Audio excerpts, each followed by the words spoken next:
السلام علیکم ناظرین، امید کرتا ہوں آپ تمام لوگ خیر و عافیت سے ہوں گے۔ ہمارا آج کا واقعہ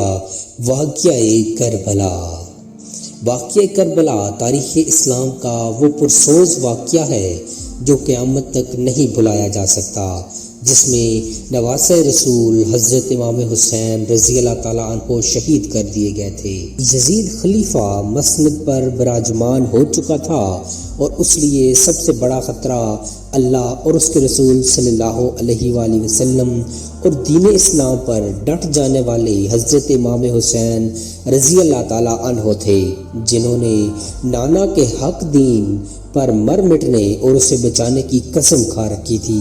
یزید سمجھ رہا تھا کہ والد اور بھائی کی شہادت کے بعد حضرت امام حسین رضی اللہ تعالیٰ عنہ کمزور ہو چکے ہیں۔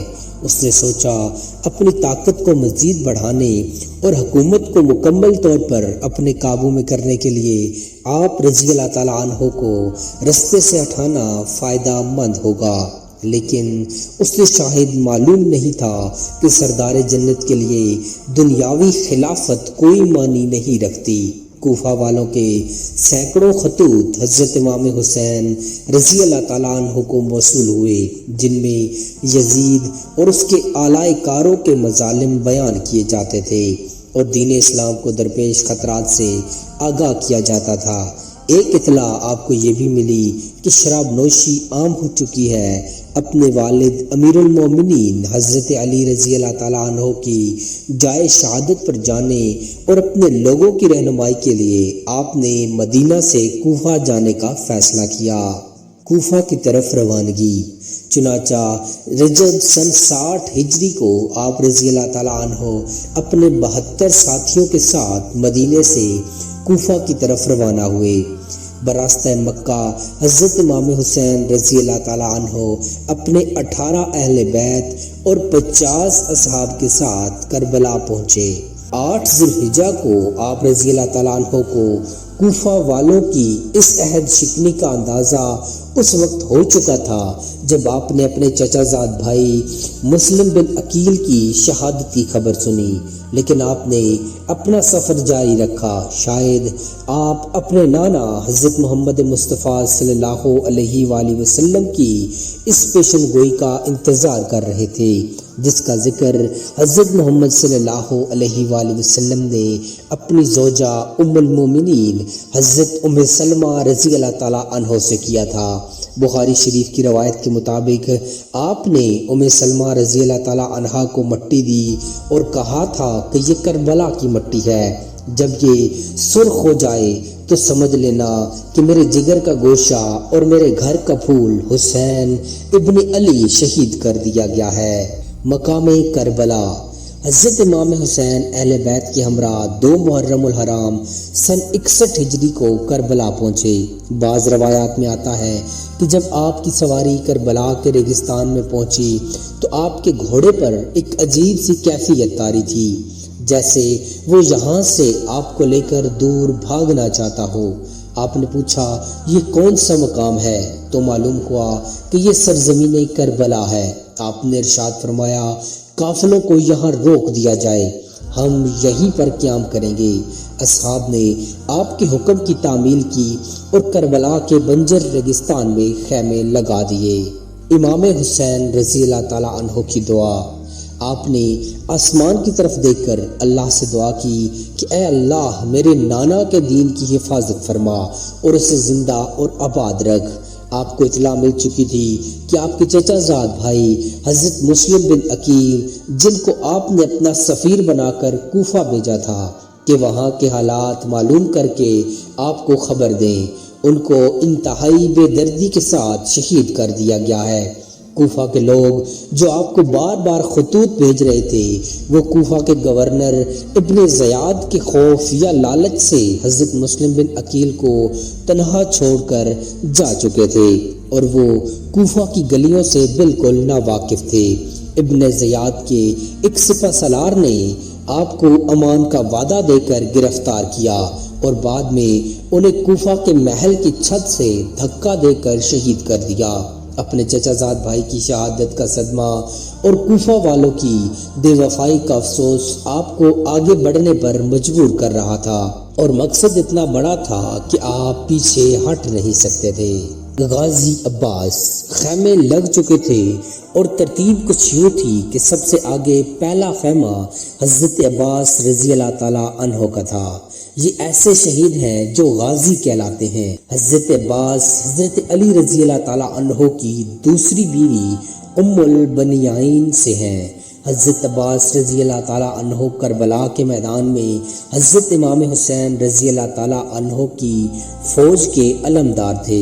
یزیدی فوج 3 محرم الحرام کو امام حسین رضی اللہ تعالیٰ عنہ کی فوج کے رستے میں پڑاؤ ڈال چکی تھی۔ حالات کشیدگی کی طرف جا رہے تھے۔ حضرت امام حسین رضی اللہ تعالیٰ عنہ نے اپنے اصحاب اور اہل بیت کو اکٹھا کیا۔ پھر آپ نے فرمایا، میں آپ سب لوگوں سے اپنی بیعت اٹھاتا ہوں، آپ آزاد ہیں، جانا چاہیں تو جا سکتے ہیں۔ سب نے کہا، ہم آپ پر جان نثار کریں گے، اپنے خون کے آخری قطرے تک دین حق کے لیے لڑیں گے۔ لہٰذا اب 2 راستے تھے، یا واپس چلے جائیں یا حق پر رہتے ہوئے جنگ لڑیں۔ لیکن معلوم ہوا کہ واپسی کا راستہ یزیدی فوج بند کر چکی ہے۔ اب صرف جنگ تھی یا یزید کے ہاتھوں بیعت۔ ابن زیاد کوفہ سے حضرت امام حسین رضی اللہ تعالیٰ عنہ کو باغی کہلوا کر قتل کا فتویٰ لے چکا تھا، اور اس نے مزید فوج کربلا روانہ کر دی تھی تاکہ یزید کی خوشنودی حاصل کر سکے۔ روایات کے مطابق حضرت امام حسین رضی اللہ تعالیٰ عنہ کے 72 افراد کے مقابلے میں ابن زیاد نے 4 محرم سن 61 ہجری کو بہت بڑی فوج کا لشکر لے کر کوفہ سے روانہ ہو گیا۔ امام حسین کے ساتھ یزیدی فوج کے مذاکرات جاری تھے۔ پانی کی بندش 7 محرم الحرام کو یزیدی فوج نے حضرت امام حسین رضی اللہ تعالیٰ عنہ کو پیغام بھیجا کہ آپ اپنے خیمے پانی کے قریب سے اٹھا لیں۔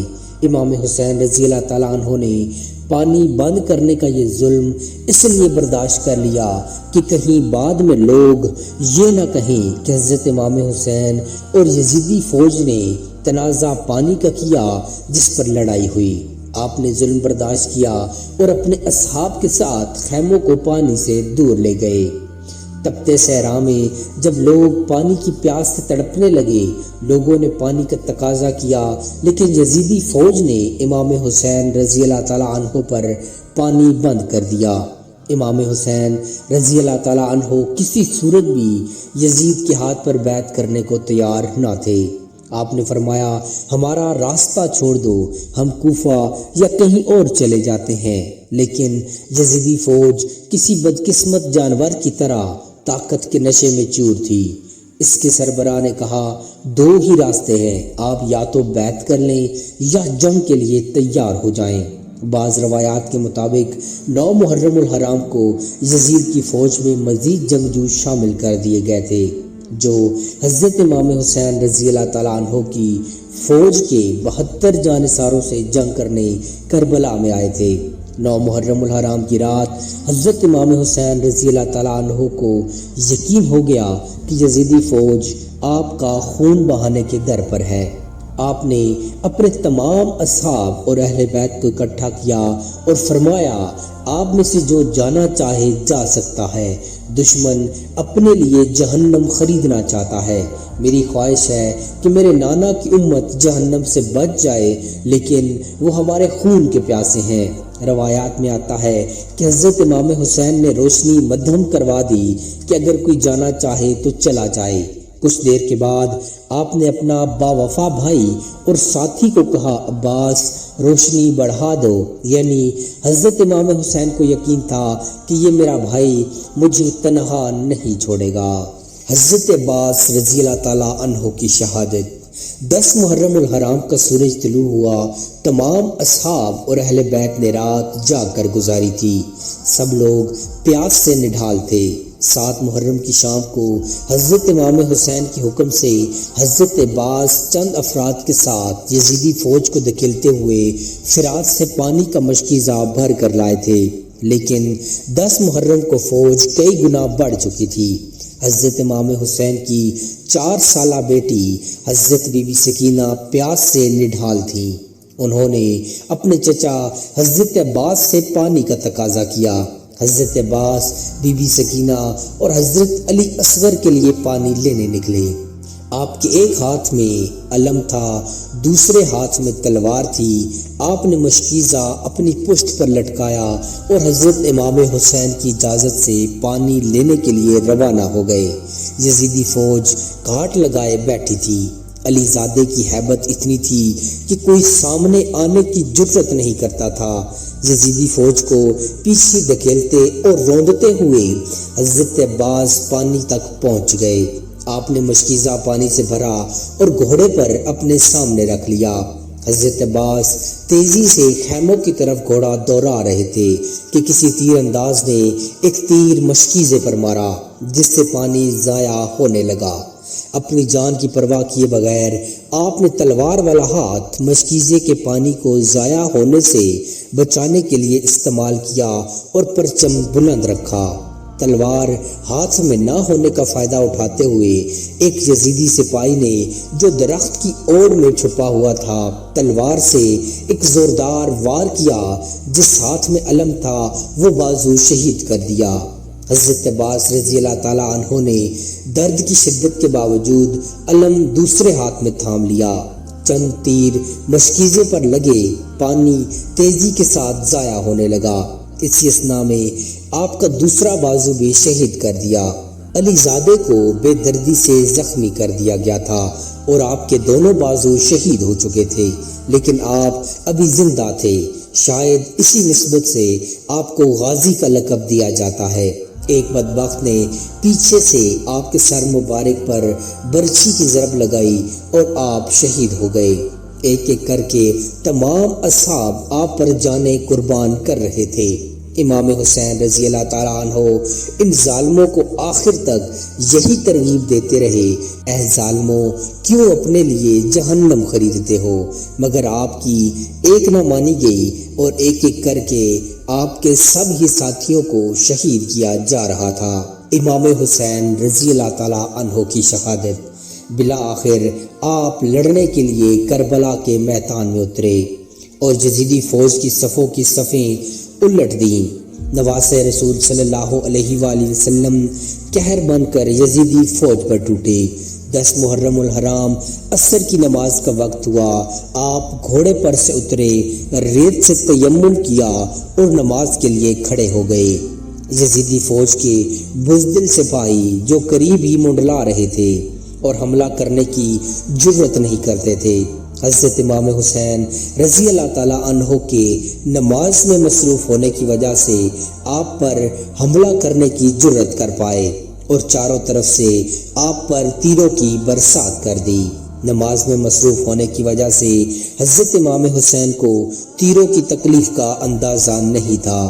یزیدی کو شاید معلوم نہ تھا کہ یہ علی زادہ ہے، اور حضرت علی رضی اللہ تعالیٰ عنہ بھی نماز میں مشغول ہوتے تو اس قدر خدا کی یاد میں ڈوب جاتے کہ تکلیف کا اندازہ نہیں ہوتا تھا۔ جب حضرت امام حسین رضی اللہ تعالیٰ عنہ سجدے میں گئے تو شمر نے اپنی تلوار کی ضرب سے آپ کا سر مبارک جسم سے الگ کر دیا اور اس کو نیزے پر بلند کر دیا۔ امید کرتا ہوں آپ کو ہماری آج کی یہ ویڈیو پسند آئی ہوگی۔ مزید ایسی انفارمیٹیو ویڈیوز دیکھنے کے لیے چینل کو سبسکرائب کر لیجئے۔ جزاک اللہ خیرہ۔